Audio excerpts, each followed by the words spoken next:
जबलपुर में बढ़ते सराफा बाजार को देखते हुए ज्वेलरी क्लस्टर की मांग जोर पकड़ने लगी है। जबलपुर के सराफा व्यापारियों ने मध्य प्रदेश का पहला ज्वेलरी क्लस्टर बनाने की मांग उठाई है। खुशी की बात यह है कि इससे जबलपुर नगर निगम ने भी हरी झंडी दे दी है। लिहाजा जबलपुर में रेडीमेड गारमेंट क्लस्टर के बाद जल्द ही ज्वेलरी क्लस्टर भी खुल सकता है। मध्य प्रदेश में इंदौर के बाद जबलपुर का सराफा बाजार दिनों दिन तरक्की कर रहा है। जबलपुर के सराफा बाजार में अब इंदौर के बराबर ही सोने चांदी की मांग उठने लगी है। लिहाजा जबलपुर के सराफा व्यापारियों ने मध्य प्रदेश का पहला ज्वेलरी क्लस्टर बनाने की मांग उठाई है। इसके लिए सराफा व्यापारियों ने बाकायदा नगर निगम के पास अपना पूरा प्रोजेक्ट पेश किया है। जबलपुर सराफा एसोसिएशन के अध्यक्ष राजा सराफ का कहना है कि अगर मध्य प्रदेश में जबलपुर के बाजार को उन्नति देनी है तो उसके लिए ज्वेलरी क्लस्टर बेहद जरूरी है। सराफा व्यापारियों के मुताबिक यह ज्वेलरी क्लस्टर अत्याधुनिक सुविधाओं से लैस होगा।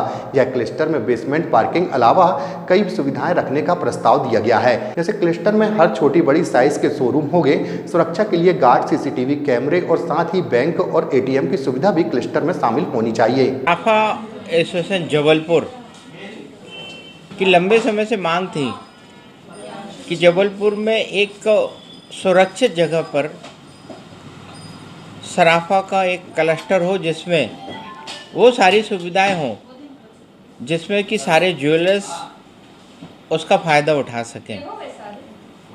और विगत दिनों जबलपुर के महापौर जगत बहादुर सिंह अन्नू जी से सराफा एसोसिएशन जबलपुर का प्रतिनिधि मंडल मिला और उनने सहर्ष इस हमारी मांग को स्वीकार करते हुए पुराने बस स्टैंड पर एक ज्वेलरी क्लस्टर की जो हमारी डिमांड थी उसको स्वीकार किया।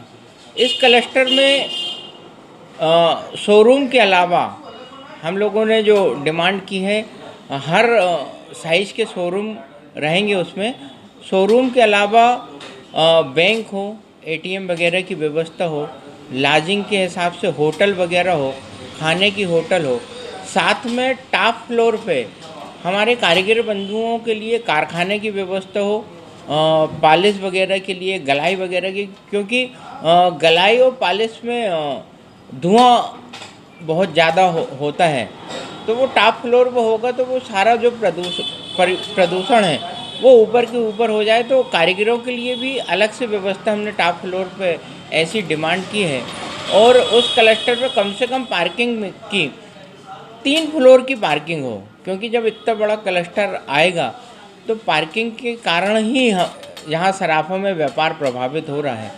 निश्चित रूप से जिस प्रकार से महापौर जगत बहादुर सिंह अन्नू ने हमारा सहयोग किया और हमें आश्वस्त किया है कि हम बहुत जल्दी उच्च अधिकारियों से बात कर इसकी डिज़ाइनिंग वगैरह बनाकर और किस मोड में आपको पुराना बस स्टैंड ट्रांसफ़र करेंगे वो सारी चर्चा करके वो हमारे साथ पुनः बैठक करेंगे और फिर उसके बाद वो भी अपना प्रारूप तैयार कर लें और फिर उसके बाद इसको अमली जामा में कैसे पहुंचाना है हमारी सेकंड मीटिंग में ये चर्चा होगी।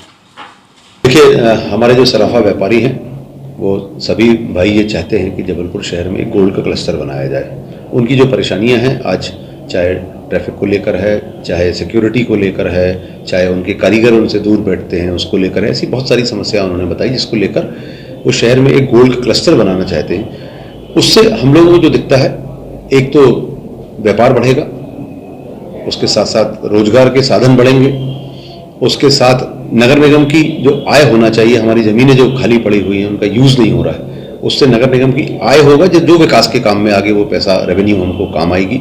उसके अलावा शहर का एक जो महानगरीय लुक आना चाहिए, जो दिखने में अगर मान लीजिए 12-15 मंजिला अच्छी शानदार बिल्डिंग्स हमारे शहर में बनेंगी तो एक महानगर जैसा एक लुक भी आएगा। तो ये सारे फायदे हैं। हम लोगों को एक प्रपोजल सराफा व्यवसायी भाइयों के पास से आया है और हम लोग उस पर बहुत सघन चर्चा भी कर रहे हैं नगर निगम के अंदर। आने वाले समय में उसको हम किस तरीके से मूर्त रूप प्रदान कर पाएंगे उस पर हम लोग काम कर रहे हैं।